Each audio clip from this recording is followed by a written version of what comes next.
So, this week for me is about building a healthy and manageable routine. It's not exactly the chapter's topic, but what it led me to. So, let's get started with this.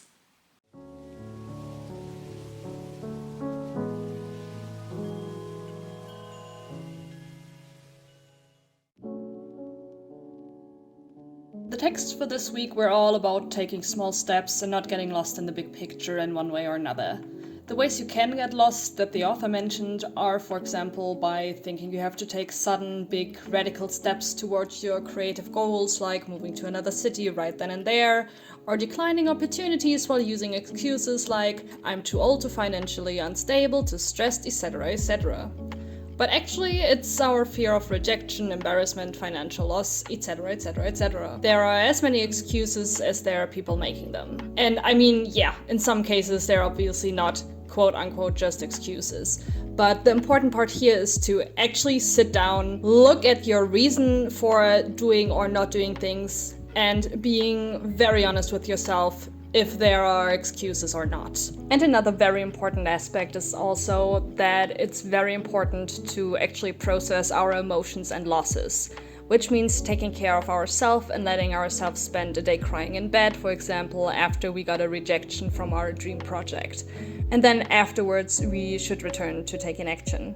So instead of losing ourselves in the why did X happen to me or why didn't X happen to me, we should ask ourselves, what can I do to improve the situation? Basically, use the loss you experienced to learn something. Yes, it sucked and you have to allow yourself to feel sad and angry and disappointed, but then after you let that frustration out, you also start thinking about what you learned from the experience.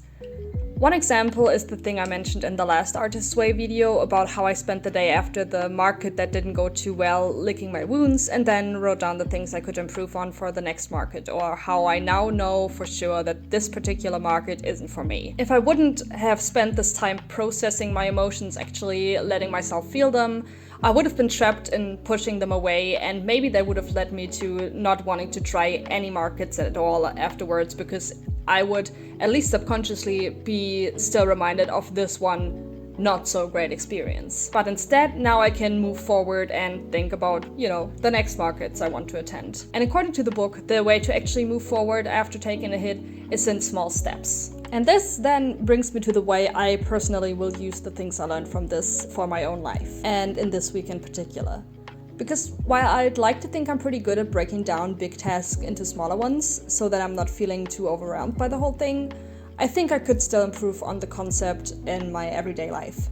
For example, I break my commissions down into brainstorming, sketch, line art, flats, shading, finishing touches, and final checks for potential corrections. But when I plan my daily or weekly schedule, I put 3 steps per day, and then I'm disappointed in myself that I quote unquote only finished those 3 steps and didn't even make any real progress. Even though, for example, the brainstorming and sketch are arguably the most important part to have a plan on how to move forward, but because I haven't even started with the final piece, it's basically no work at all. And that's bullshit. And for this aspect of it all, I really like the quote in the book, "Creativity lives in the process, not the finished product." Because once again, a painting finishes at a point, not a specific point. Yeah, you might have noticed that the quote from week 7's video really burnt itself into my brain. But anyways, if the work itself is where the creativity lives, and if the process of working on the art piece is the actual work, then that also means that every single step, and may it be ever so small, is an important part of the process. It's the process itself. So if the only thing you get done today is washing your brushes for the next time you use them, that's big. Because that's what makes it even possible to use the brushes and be creative at all. It's a step that has to get done, and you did it, and that's amazing. According to the book, blocked creatives tend to think they have to make sudden, big, radical changes in their life and forget about the fact that many small steps make up the big journey, no matter where you're going. And I'll be honest again, when I was reading the chapter, I didn't feel that called out by it at first, but then the author said something along the lines, which person can concentrate on their art when they have the obsession to move to another city? And oh man, oh my god, I felt called out. She summarized her statement with "creatives love the dramatic," and yeah, whatever, it's not like she might be right about that in my case. Whatever. No. Many of us are so focused on dreaming about spending every day painting for 8 hours that we don't use the 1 hour of time we actually do have in our day to do so. Instead, we are addicted to the fear of loss and daydreaming instead of taking action. So yeah, that's why I decided to use this week to take actual steps towards valuing my own small steps I take and learn how to not get lost thinking about the big things I quote unquote still need to achieve. And the first step for me is bringing in a daily sketching practice, which you see me doing right in this clip. Over the last few videos, I have mentioned a few times that I feel like I lost the ability to play around with my art, and this practice is how I plan on changing that. Because every single day, I will just sit down to draw something just for myself with no intention of studying or brainstorming for a project or whatever, and just draw whatever happens on the paper. And at the time of recording this, I have had a few days of experience with this. And first of all, it's hard. Like, I came back from my part-time job at almost midnight the other day and didn't want to do anything but crawl into bed and sleep. But instead, I crawled into bed and scribbled about how tired I was.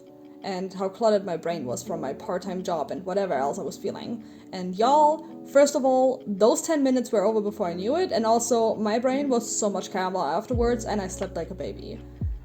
Later in this video I talk a bit more about the topic of my daily routine, but just this little thing I've been doing for like a week already made me feel so much more like myself.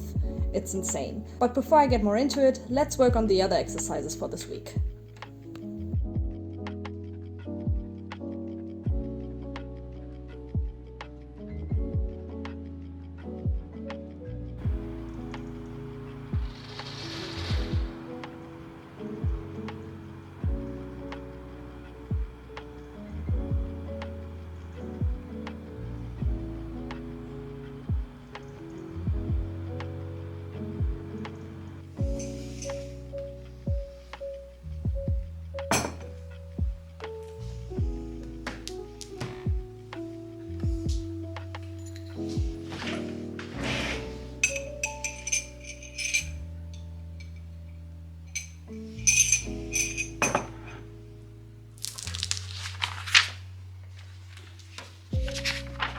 This week included a lot of soul-searching via writing again, and I gotta say I had a lot of fun with it.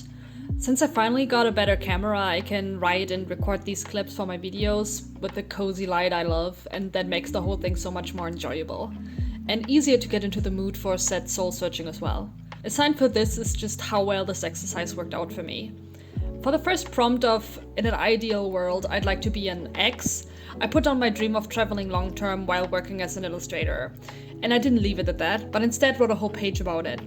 Kind of similar to a writing exercise I learned in university, where you write the text about your future in present tense to help yourself envisioning the goal and coming up with ways of working towards said future. By finishing the other prompts, I also discovered that part of my goal is actually to become a published author and artist of an illustrated travel diary. And I really have no clue if that would even be possible, like at all, but it's something I want to work towards, and working towards something is never a bad thing in my opinion.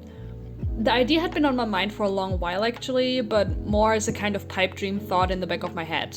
And I think the reason for that is because I'm scared of failing. Being an author, creating a pitch, going to publishers and presenting said pitch, and everything else that's included in becoming an author are things I'm interested in, but I don't have much experience. And if I were to go with another round, like self-publishing for example, that would be a very similar story. This is probably exactly what the author of The Artist's Way meant when she said creatives look for excuses not to be creative.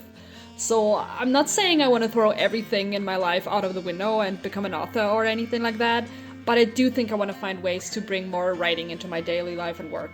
And I mean, I'm working in visual storytelling, so it's not like that's entirely removed from my reality anyways.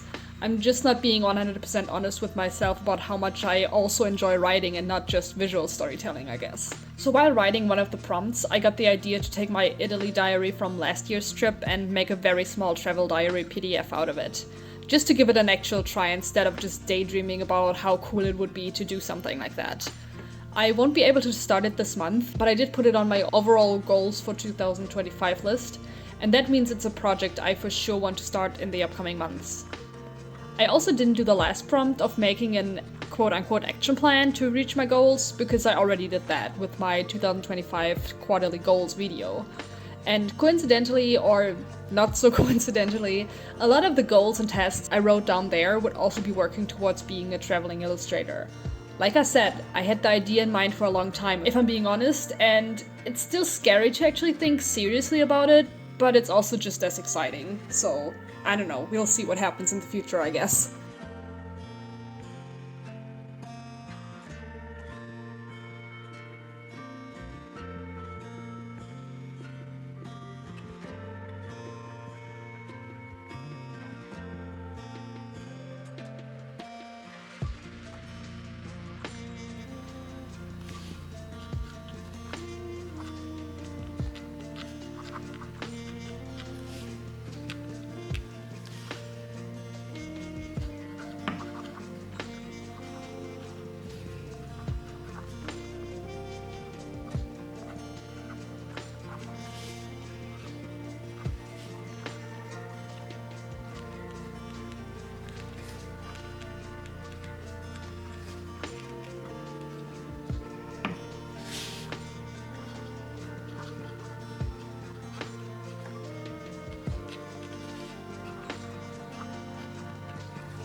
The next exercise I did was less emotionally taxing than the last two, which I honestly needed.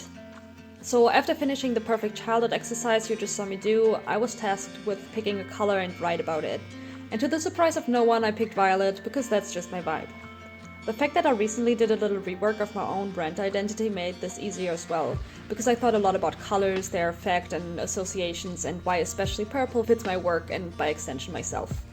As part of the exercise, you're supposed to write a few sentences about the color very quickly from a first person kind of view, and what I wrote is very simple, but just the first person perspective made it sound very poetic, and I had lots of fun with it. It also affirmed the choice of color I made for my branding, because many of the words I wrote down were the same ones I wrote as things I want my art to be and feel like. Some of the words and phrases were, I am purple, I am mystery and space and amethysts and sweet plums. I am the first crocus and snow and the tulips in spring. I am the color of magic and dreaming. I don't know exactly how to describe it, but just writing that got me into a specific kind of mood, and I totally recommend doing this with your own color of choice. As for the speed paint you're watching right now, I had done some studies a few days ago, and combined with the fact that I feel like I haven't colored sketches in ages, I decided to do just that for this exercise. Especially since purple tones are my go-to for shading, but I do have to admit I did go a little overboard with only purple shadows here, but whatever. All that matters is that I had fun playing around, and I sure did exactly that. The final part of the exercise was to find things in the color you chose in your flat or your life in general that made you happy. You were then also supposed to think about getting more things in that color for your life, but the things I own are already enough for me, and I wouldn't know what to add in a meaningful way anyways, so I did look for the things I liked, and they made me happy, but I'm not going to buy anything else, unless I happen to find something that actually adds value in my life other than being purple.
first of all, I feel like it's a pretty iconic move to wear a red lip with my Krusty Krab t-shirt.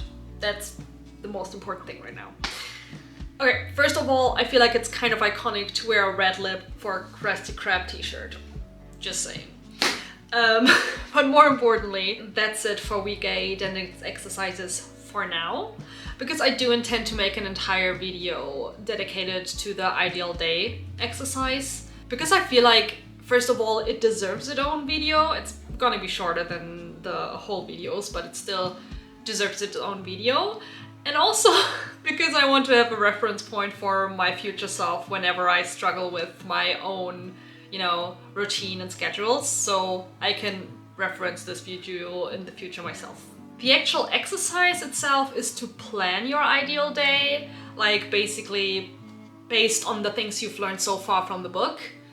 But for me, just planning it isn't enough. I want to plan the day and then go through an entire ideal day, mainly to see just how ideal that really is, and most importantly, how realistic it is. Because I know myself well enough to know that I'll probably ask too much from myself. But like, I'm gonna get more into that in that specific video in the future. For now, I'll just leave it at that. For the exercises I did in this video for week 8, I'd say they mainly helped me cement the things I've learned before, which is not a bad thing, because honestly, like, reminding yourself of the things you've learned over and over again is how you build habits and how the things you learned actually get into your mind and stay there. So actually it's perfect. And also my own little exercise of trying to sketch 10 minutes each day is also going pretty well. I'm very happy with it, even though I have not actually sketched every day. Like, there were a few days where I couldn't find the time, or just other things were more important in that moment, like going to bed earlier. Which, yeah, I mean, 10 minutes, it's not a lot, but if I'm just tired as hell, I'm gonna go to bed. That's the healthier option in that case. However, just then the fact that I didn't sketch for 10 minutes the day before gave me more motivation to do it again the day after, and I also managed to plan like slightly longer sketching sessions because of that as well. So I wouldn't say it's been going perfectly. Well, not perfectly according to plan, but perfectly in terms of what I actually wanted to achieve with this. I also might have found ways to work out more. I don't think I've mentioned it before, but it's something I've been struggling with. And like right now, what I do is plan 3 hours of physical activity a week, mainly divided in 30 minutes of either yoga or riding a bike or something like that. I'm not at a point where I can say how well it really works, because I need to see how I'll be able to keep up with this in the long run. But for now, I'm happy with it, and you'll get an update on that in the ideal day video as well. But for now, that's it with this video. I hope it was a relaxing time for you, and bye bye!